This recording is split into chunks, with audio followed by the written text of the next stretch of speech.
Hello friends, नमस्कार and welcome to समाधान। साथियों, उम्मीद है कि आप सब अच्छे होंगे और स्टडी आपकी कंटिन्यू चल रही होगी। चूँकि बीपीएससी कैलेंडर के माध्यम से एग्ज़ाम लेता है और 17th बीपीएससी का ऑलरेडी डेट आपको कंफर्म हो चुका है कि 13th ऑफ सितंबर को आपका प्रीलिम्स आयोजित किया जाएगा। तो बिल्कुल आप लोग तैयारी में होंगे, इसमें कोई दो राय नहीं है।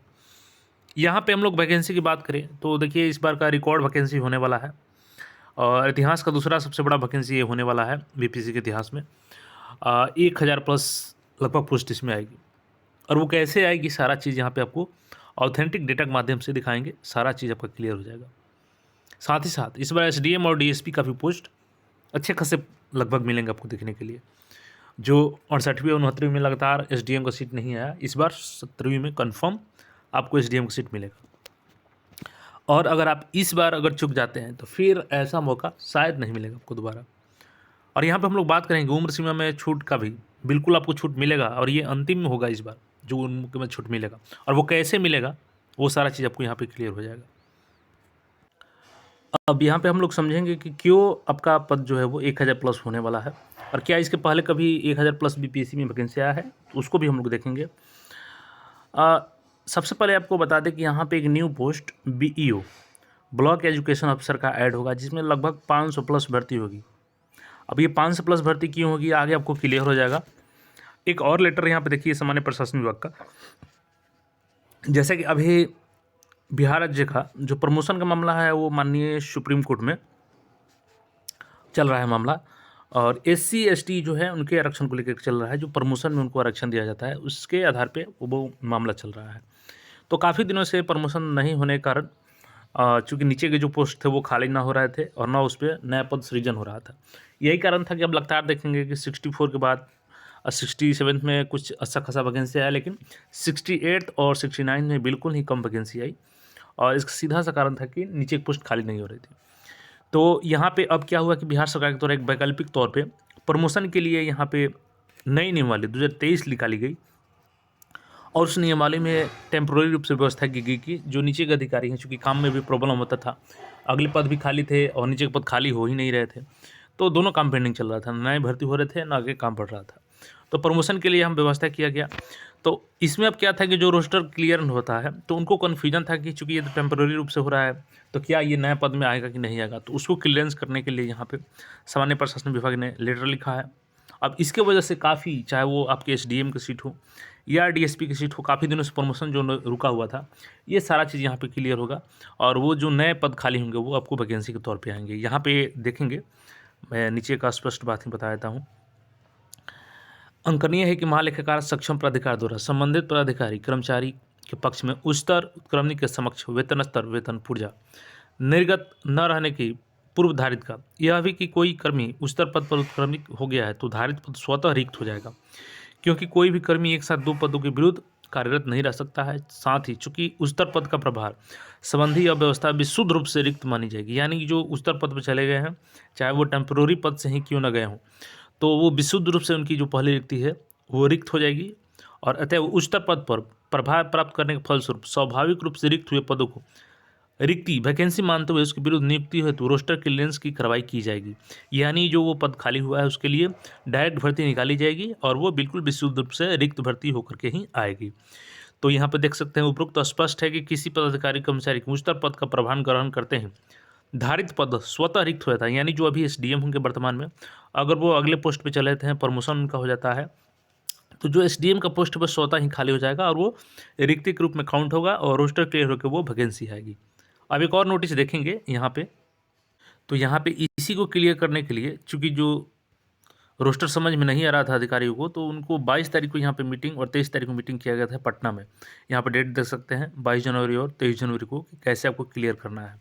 यहाँ पे देखेंगे, अब चूँकि ये जो रोस्टर है टेम्प्रोरी रूप से जारी किया गया था तो इसका जो कार्यकाल था वो ख़त्म हो रहा था, तो यहाँ पे क्या किया गया है कि इस नियमावली को, चूँकि जो भी अभी अधिकारी हैं जिनका प्रमोशन अभी नहीं हो पाया उनको भी यहाँ पे प्रमोशन करना है और अगले देखेंगे यहाँ पे 2 माह के लिए इस प्रावधान को विस्तारित किया जाता है और ये लेटर 2 दिन पहले का लेटर जारी किया गया है और 12/2/2024 तक विस्तारित किया गया है, इसका डेट देख सकते हैं। तो 2 माह के लिए यहाँ पे विस्तारित किया जाता है और इसको अब इसके तहत जो भी सीटें होंगी उसको खाली किया जाएगा और उसको रोस्टर के माध्यम से वैकेंसी निकाली जाएगी। अब बात करें कि कौन-कौन से पद आएँगे और कैसे 1000 प्लस होगा, तो आइए इसको देख लेते हैं। यहाँ पे मैं आपको एक छोटा-सा नोटिस दिखा रहा हूँ, ये सूदी पत्र है 64वीं का वैकेंसी का और 64वीं में देखेंगे तो आपको यहाँ पे कुल जो रिक्ति थी 64वीं में प्रतियोगिता परीक्षा के अंतर्गत रिक्ति कुल संख्या 1465 देख सकते हैं। इतना बड़ा वैकेंसी 1465 था, तो बिल्कुल आपका संभव है। और अब तो यहाँ पे और इसलिए संभव है क्योंकि यहाँ पे क्या हुआ है कि आपका कंबाइंड रूप से लिया जाता है जिसमें आपका सीडीपीओ भी होता है। तो इस बार सीडीपीओ कम था सीट 69वीं में, लेकिन इस बार भी 100 प्लस यहाँ पे सीटें रहेंगी आपकी सीडीपीओ की। उसके बाद से यहाँ पे बीईओ का, चूँकि 25 सालों से ये भर्ती नहीं आई है, तो इस बार बीईओ की वैकेंसी ऐड की जाएगी। अब यहाँ पे मैं एक और कन्फ्यूजन, ज़ाहिर सी बात है आप लोग ज़रूर पूछेंगे इसको, तो अभी ही क्लियर कर देता हूँ कि इसमें क्वालिफ़िकेशन क्या रहेगी। तो देखिए इसमें सिंपल आपका ग्रेजुएशन ही रखा जाएगा। अब कुछ लोग सोचेंगे क्या इसमें बीएड मांगा जाएगा, तो देखिए ऐसा नहीं है, बीएड नहीं मांगा जाएगा क्योंकि ये बीपीएससी के द्वारा लिया जाएगा सीसी पैटर्न पे। तो सीसी पैटर्न पे लिया जाएगा तो आपको भी पता है कि डीईओ जो डिस्ट्रिक्ट एजुकेशन अफसर होते हैं उनको भी सिंपल ग्रेजुएट होना होता है, तो इसमें भी आपका सिंपल ग्रेजुएट ही रखा जाएगा। इसलिए आप लोग इसमें कन्फ्यूजन नहीं रखेंगे कि स्पेशल क्वालिफिकेशन इसमें है, ऐसा कुछ नहीं है। और इसमें लगभग 5 प्लस इसलिए पद होंगे कि 25 सालों से इसकी कोई चर्चा ही नहीं है, ये भर्ती आई ही नहीं है लगभग 25 साल से।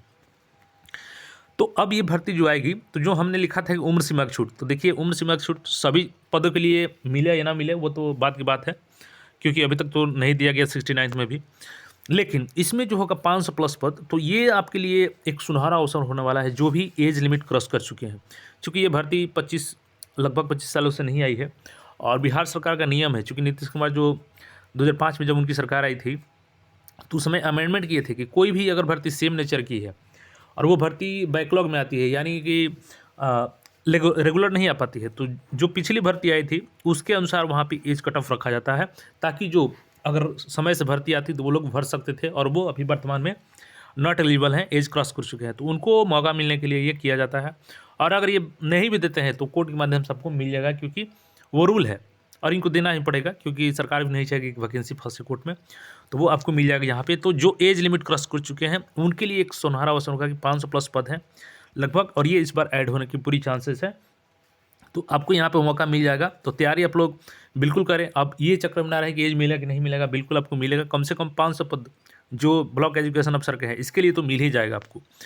और इसके अलावा कौन कौन से इसमें पोस्ट आएंगे, ताकि 1000 की वैकेंसी हो रहा है, तो देखिए इसमें इस बार प्रशाखा पदाधिकारी का पोस्ट आपको देखने को मिलेगा, चाहे वो बीवीएस का हो, बिहार विधानसभा सचिवालय का हो, या बिहार सेक्रेटरीट का हो, सचिवालय सेवा का हो, उसमें भी प्रशाखा पदाधिकारी का पोस्ट जो है, चूँकि प्रशाखा पदाधिकारी बहुत सारे यहाँ पर प्रमोट करके आपके सीधे वो अगले लेवल में गए हैं। जैसे कि यहाँ पे देख सकते हैं जो बिहार में सहायक प्रशाखा पदाधिकारी थे उनको अगले वेतन 11 में यहाँ पे आगे बढ़ाया गया है उनको, जैसे कि अवर सचिव के रूप में वेतन लेवल 11 में। और यहाँ पे देखेंगे तो इनकी टोटल संख्या देखेंगे, ये सभी ये प्रशाखा पदाधिकारी हैं और इनका यहाँ पे देख सकते हैं जो संख्या है वो है यहाँ पे प्रशाखा पद 178, यानी 178 अधिकारियों को यहाँ पे अवर सचिव के रूप में प्रमोट किया गया है और ये लोग प्रशाखा पदाधिकारी थे। तो यहाँ से जो पदें रिक्त होगी उसमें से कुछ प्रमोशन के रूप में जो गई हैं, उसके बाद से कुछ यहाँ पे जो रिक्ति होगी वो डायरेक्ट भर्ती आएगी, जो कि बीपीएससी के माध्यम से ही आएगी। तो इस बार बिल्कुल 1000 प्लस भर्ती हो रहा है और आपको तैयारी अच्छे से करना है एक सीट कन्फर्म करने के लिए। शायद ऐसा मौका फिर दोबारा नहीं आएगा। एक चीज़ मैं यहाँ पे आपको गाइड करना चाहूँगा कि न्यूज़पेपर आप लोग अगर नहीं देख रहे हैं तो बहुत बड़ा गलती कर रहे हैं, चाहे आप हिंदी माध्यम को हो या इंग्लिश माध्यम को हो। न्यूज़पेपर डेली देखिए, अगर आप हिंदी माध्यम से तब दैनिक जागरण, हिंदुस्तान, पटना संस्करण और दिल्ली संस्करण, इन दोनों को जरूर देख सकते हैं।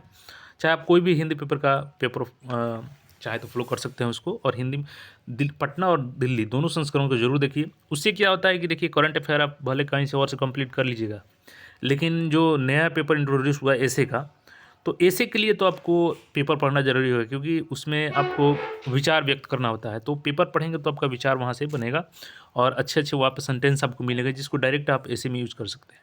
तो पेपर को डेली पढ़िए, डेली बेसिस पे उसको ज़रूर पढ़िए। और आप टेलीग्राम से जुड़ जाइएगा तो मैं कोशिश करूँगा वहाँ भी पेपर के जो अच्छे अच्छे टॉपिक होंगे उसको डाल दूँगा। बाकी अपडेट के लिए चैनल से जुड़ रहें। और एक चीज़, आप मेंस के साथ में प्रीलिम्स को तैयार करें, क्योंकि प्रीलिम्स का नेचर भी बदल गया है।